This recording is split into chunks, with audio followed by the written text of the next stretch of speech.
Ahora bien, ya en la página 79, Chomsky señala que de nada sirve investigar la causalidad de la conducta verbal sin antes saber mucho más sobre el carácter específico de esa conducta. Y no tiene mucho sentido especular sobre el proceso de adquisición sin comprender mejor qué es lo que se adquiere, ¿no? Es decir, lo que señala aquí Chomsky es, bueno, podemos hablar y especular muchísimo acerca del proceso de la adquisición del lenguaje, también de la conducta verbal o el habla, pero todo eso no tendrá un sentido si no logramos especificar qué es el lenguaje, o más bien, qué cosa es la lengua. ¿Qué es lo que adquirimos durante ese proceso al cual llamamos adquisición del habla, desarrollo del habla, etcétera, etcétera? ¿Qué es lo que estamos adquiriendo? Hablamos de esta cuestión de las gramáticas, ¿no? Vamos a hablar superficiales o la profunda, ¿no? Pero bueno, hablamos de gramáticas. ¿Qué cosa es una gramática? ¿No? También podríamos hablar de la lengua, ¿no? ¿Qué cosa es la lengua? ¿No? De acuerdo con Saussure. Bueno, al final de cuentas, una lengua para Saussure, ¿no? Es un sistema de signos. ¿Qué cosa es un signo? Pues es una relación arbitraria entre un significado y un significante. Significado, significante para Saussure son entidades mentales, ¿no? El significado es un concepto y el significante es una imagen acústica. Esa imagen acústica pues no es otra cosa más que un modelo arquetípico de una serie de sonidos, ¿no? Bueno, ¿qué cosa es una gramática? ¿No? Dice Chomsky, ¿no? en otro texto titulado El pensamiento y el lenguaje, titulado El lenguaje y el entendimiento, ¿no? Chomsky, el lenguaje y el entendimiento. Dice, ¿qué cosa es una gramática? Dice, bueno, una gramática no es otra cosa más que una serie de elementos, ¿no? Y una serie de reglas que obviamente regulan las maneras en que podemos utilizar y combinar esos elementos. Dice, pues eso es una gramática, ¿no? Ahora bien, algo que hemos visto en los textos, por ejemplo, de Bertrand Russell, Frege y de Carnap, es que a todas esta serie de conceptos como lengua, gramática, ¿no? Están envueltos por una serie de sesgos mentalistas, esencialistas, trascendentalistas, ¿no? Que obscurecen y empañan nuestro conocimiento acerca de estos fenómenos. ¿Qué cosa es una gramática? ¿Dónde está la gramática? Okay, la gramática es una serie de reglas que regulan la manera en que utilizamos palabras, letras, sonidos, fonemas, etcétera, etcétera, ¿no? Cómo los combinamos para crear palabras, enunciaciones, párrafos y textos, ¿no? Narraciones, ¿no? Todo eso es una gramática, ¿no? Reglas gramaticales, morfológicas, fonológicas, sintácticas, semánticas, etcétera, etcétera, etcétera. Ok, sí. Pero todo eso, ¿dónde está? ¿O qué es en sí? ¿Qué es? ¿No? Nos haríamos la pregunta acerca de su estatus ontológico, ¿no? O sea, ¿dónde está esa gramática? Adquirimos el lenguaje. Pues, ¿cómo que adquirimos? Yo puedo decir, esto yo lo adquirí en una tienda, ¿no? Yo lo adquirí porque me lo regalaron. Yo lo adquirí porque iba pasando por ahí, lo vi y lo agarré. Así lo adquirí. Pero cuando hablamos de la adquisición del lenguaje, o sea, ¿qué es lo que queremos decir con eso? Iba pasando por ahí un individuo y de repente vio lenguaje y lo adquirió, ¿no? Español, lo adquirió. Pues así, si así fuera así, pues francés, ¿no? Italiano, ¿no? Italiano, ¿no? No sé, alemán, ¿no? No, pues estaría padre, ¿no? Pero ¿a qué nos referimos cuando hablamos a eso de adquirir una lengua o o una gramática. ¿A qué nos referimos? ¿No? ¿Cómo adquirimos una gramática o cómo adquirimos una lengua? ¿No? Hay un texto de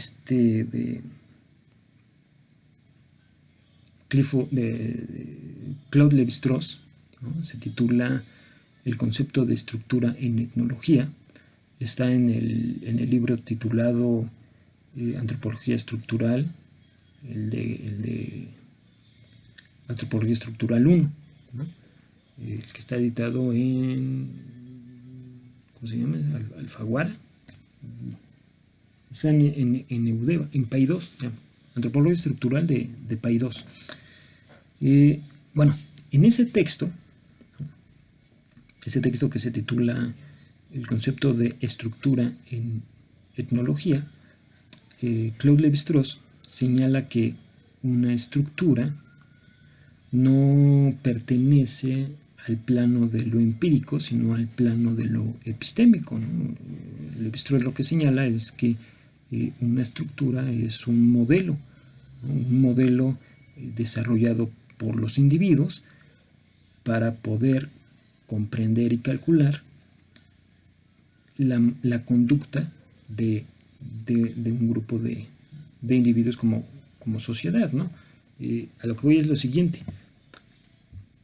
Si una lengua es un sistema de signos, ¿no? Y ese sistema de signos pues es un conjunto, es una serie de elementos y de reglas que regulan la manera en que esos elementos se combinan, un modelo, una lengua es un modelo, ¿no?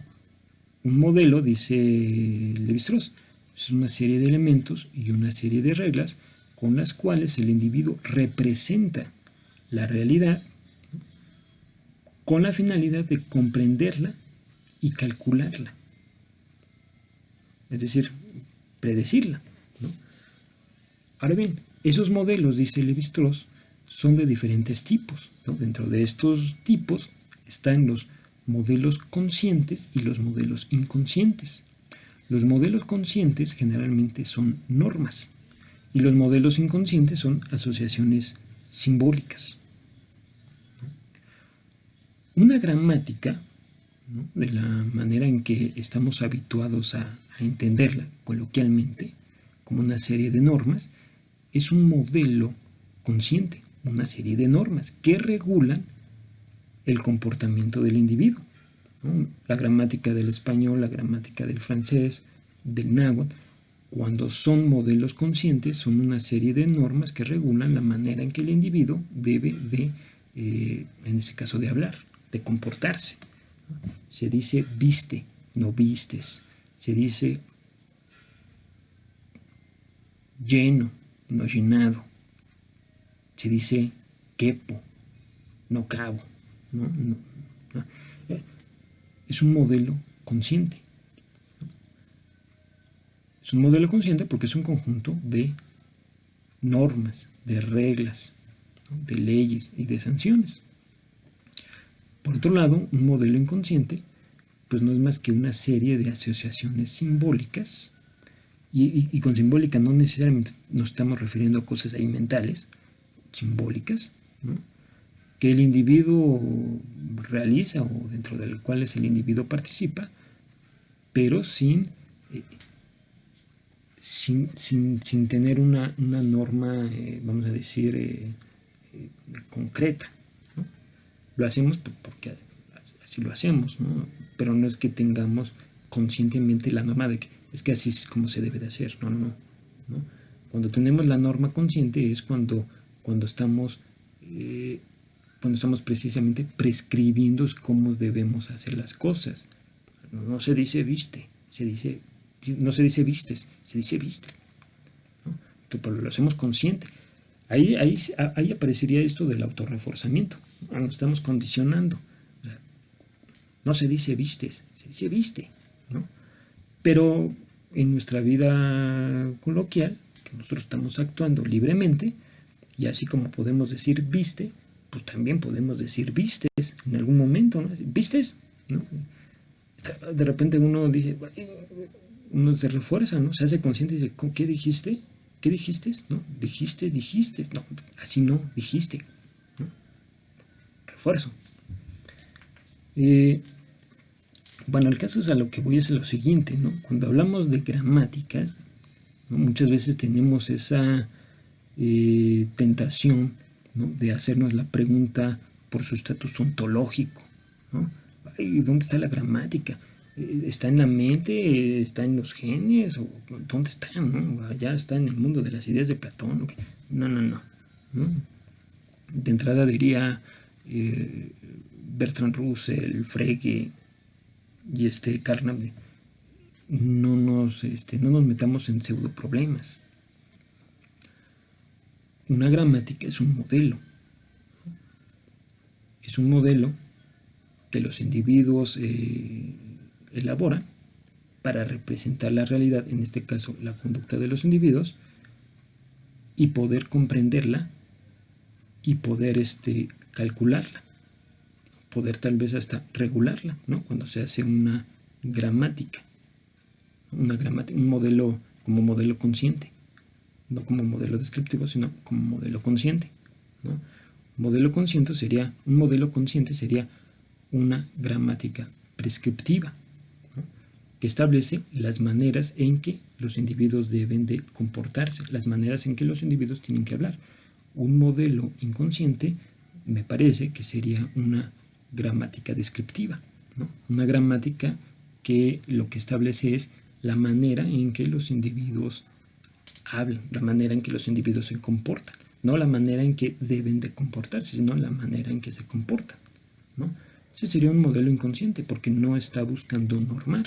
Un modelo consciente sí busca normar, un modelo inconsciente busca simplemente describir, ¿no? Entonces, ¿qué cosa es una gramática? Pues es un modelo. Una gramática no es nada que esté en el mente, ni nada, tampoco es algo que se adquiera. No, una gramática más bien se desarrolla, ¿no? ¿Con qué objetivo?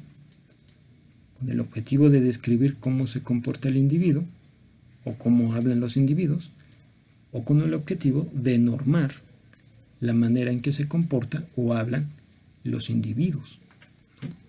Pero la cuestión aquí sería dejar de pensar que la gramática es algo que está en algún lugar, o en la mente del individuo, en el alma del individuo, o quién sabe en dónde, o en la mente de la sociedad, ¿no?